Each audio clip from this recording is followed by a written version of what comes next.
I'm Betty. I'm 32 years old and a mom who works. I live with my husband and our son. I started working at my current company right after college, and I've been there for 10 years now. I took time off when my son was born, but I returned to work when he turned 1. Since then, I've been working hard in sales, and because of my efforts, I'm about to get a promotion. Lately, work has been even more enjoyable for me. My husband is 3 years younger than me and has been changing jobs a lot since before we got married. He dreams of starting his own business someday. He believes that gaining experience from different companies will help him become a successful entrepreneur in the future. But every time he switches jobs, it seems like he earns less money. I've always wondered if he's really learning new skills. Still, I felt I needed to support our family to help him achieve his dream. I wanted to believe in the man I loved, but he did something that hurt me deeply. During the first 2 years of our marriage, things were good.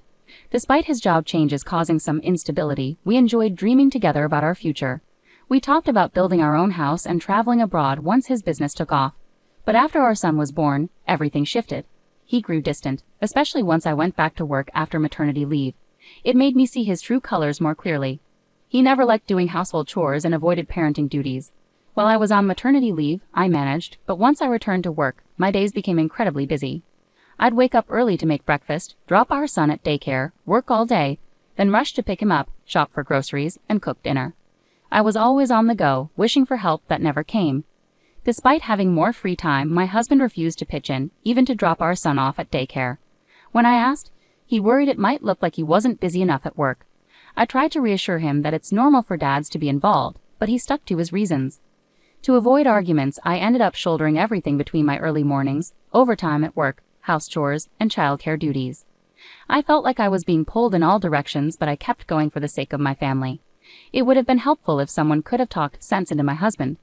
The only person he seemed to respect was my father-in-law, Phil, but unfortunately he was working in another state. Phil always understood and supported me, praising me for balancing my job and household chores, even during my pregnancy. However, shortly after our son was born, Phil was transferred far away, leaving his wife, Mill, at their home.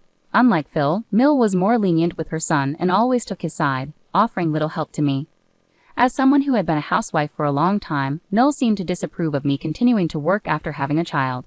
Perhaps she was also bothered by her son's unstable job history. She didn't like that I, as his wife, was achieving success at work. She often made sarcastic remarks about me neglecting my duties as a wife and mother by focusing on my job. She knew that I was the main breadwinner for the family, yet at one point she even suggested I quit my job, claiming it was cruel to leave our son in daycare for long hours. Maybe with Phil away, she felt lonely. She would occasionally visit us, criticize me, and then leave.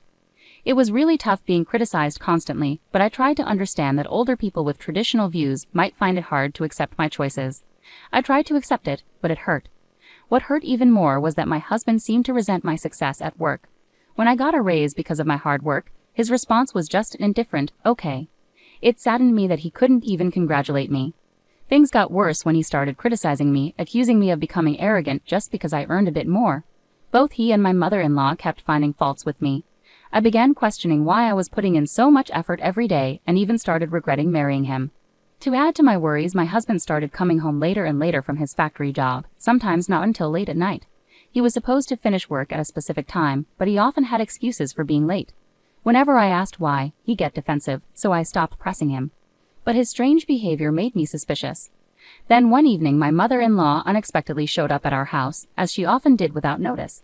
That day had been particularly exhausting for me after a busy day preparing for my son's field day, working overtime, and getting up early to make lunches. All I wanted was to rest early for an important business meeting the next morning. My son was already in bed by the time she arrived, but her presence meant I couldn't just go to sleep. Feeling obligated, I dragged myself to the kitchen to make coffee for my mother-in-law. Suddenly my husband grabbed my arm, surprising me. He offered to do it himself, which was rare because he usually left all the household chores to me, no matter how tired I was from work. I thought he was just showing off in front of my mother-in-law, pretending to be helpful. I tried to ignore him and continue, but he held onto my arm firmly and insisted that I sit and rest, possibly guiding me to the couch. I felt stuck. If I let him make the coffee, my mother-in-law might criticize me for bossing him around. However, to my surprise, even she told me to relax and let him do it, smiling at me. While I talked with her, my husband went to the kitchen and started making coffee. I couldn't shake the feeling that something was off. It was unusual for both of them to be so kind suddenly. What was going on today? As I wondered, my husband brought over a tray of coffee cups with a smile and offered me one. I thanked him but kept watching him closely. He kept glancing at me, and even my mother-in-law seemed unusually restless. Something was definitely not right. As I lifted the cup to take a sip, I suddenly realized they were up to something. There was a hidden motive behind their sudden kindness, and I wasn't going to fall for it. I decided it was time to take action. All right, they better be prepared. I'm not holding back anymore. I held up the cup in front of me and paused just before drinking. Turning to my husband, I asked casually, "Do we have any cookies? Should we bring some out?" It was unusual for him to serve snacks to guests, but since he had insisted I relax, he would have to get the cookies. At first he seemed confused, but as expected he nodded and went to the kitchen to fetch them. My mother-in-law apologized and followed him to the kitchen. This was my chance. When my husband returned with the cookies, I finally took a sip of my coffee. My mother-in-law sat beside me and started drinking her coffee too. We chatted for a while, and I showed her a video of our son's field day. Throughout, both my husband and mother-in-law kept giving me odd looks. Despite their intense stares, I kept a straight face and continued sipping my coffee. Seeing my calm demeanor, my husband looked puzzled. Just when I thought things would settle down, something unexpected happened. My mother-in-law suddenly turned pale, stood up abruptly, and hurried out of the living room, clutching her stomach as she rushed towards the bathroom. As I thought to myself, I knew it, I glanced at my husband. He stood there, eyes wide with shock. Then he shot me a glare before rushing after my mother-in-law towards the bathroom. He banged on the door, shouting, "Mom, are you okay?" She was groaning inside, but her words were unclear. I could guess from her sounds, though. After a few minutes, my husband returned to the living room, leaving my mother-in-law in the bathroom. His face was pale, and he bit his lip nervously. I said to him, "Looks like you spiked my coffee, huh?" He shouted back, his eyes bulging, "So it was you all along?" I smirked. "Nope, it was you, right? I switched my coffee with your mother's because yours looked suspicious." "You're awful for suspecting me like that," he retorted. "Well, who's really the awful one here? I bet you put laxatives or something in there, didn't you?" There was some strange powder on the rim of the cup. It was too obvious. The situation with the white powder in the cup my husband gave me raised red flags. If he had been someone who regularly made coffee, I might not have been suspicious. However, he never did household chores, and my mother-in-law tended to take charge. Their sudden niceness and insistence that I relax seemed too good to be true. I watched my husband closely and was cautious about the coffee he offered me. Eventually, he confessed. He admitted he had planned to sabotage an important business meeting I had the next day by making me sick. If their plan had succeeded, I would have had to cancel the meeting or risk embarrassing myself by needing frequent bathroom breaks, potentially damaging my reputation at work. Putting something in someone's drink is clearly wrong and could be considered a crime. Did they really dislike me so much that they would stoop to such a level? I started to feel sorry for them. My husband, now defiant, glared at me and threatened, "If anything happens to my mom, I'll sue you for damages." But I responded with a smirk, "What are you talking about? If anything, you should be compensating me. I've known all along about your deceit."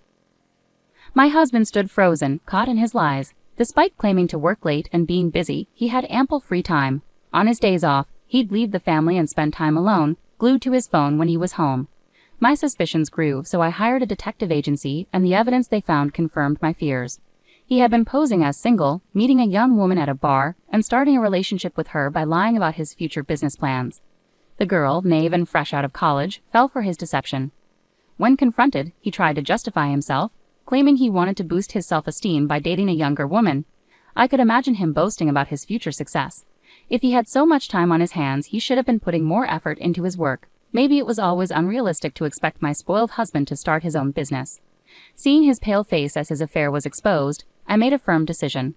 "Let's get a divorce. You'll have to pay me compensation and child support," I told him. Reluctantly, he agreed, but he added, "I'm taking half of our savings. I know you've been secretly saving money." I chuckled inwardly, knowing better. There's no money of mine to take.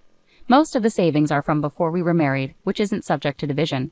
He looked puzzled and argued, "That can't be right. Besides, you've been earning money lately."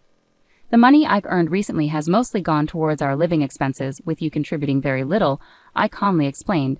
Hearing this, he looked defeated. "And just so you know, all the furniture and appliances in this house were purchased with my money. You won't be taking any of it. Also, since the house lease is in my name, you need to pack your things and leave as soon as possible." Turning to my mother-in-law, who had just come out of the bathroom looking worn out, I told her, "I'll be informing your husband about this." She pleaded with me not to, but I proceeded to call my father-in-law, Phil. As expected, he was furious and urged her to get a divorce. Realizing he had no financial gain in the divorce settlement, my husband seemed to grasp the seriousness of his situation. "I don't want us to break up. I can't live without you, Betty, he cried, even kneeling and begging. But apologies now couldn't undo how I felt. I hired a lawyer and successfully divorced him, securing a substantial amount in compensation and child support. With a low income, he struggled to pay the compensation, ending up in significant debt. But the consequences didn't end there. I reported to the police about the laxatives in my coffee, leading to both him and my mother-in-law being found guilty of assault. They received suspended sentences but now have criminal records. In the end, my husband's affair fell apart, and he ended up working tirelessly to repay his debts. My mother-in-law also got divorced, and now they live a financially strained life together. It's a fitting outcome for someone who tried to undermine me out of jealousy, the one who held our family together. As for me, I recently closed a very successful business deal and was promoted to sales team leader. I've moved out of the apartment I shared with my husband and rented a new condo. My son and I are happily living together now. Though my first marriage didn't work out, I'll continue working hard and focus on enjoying life. Take care, everyone.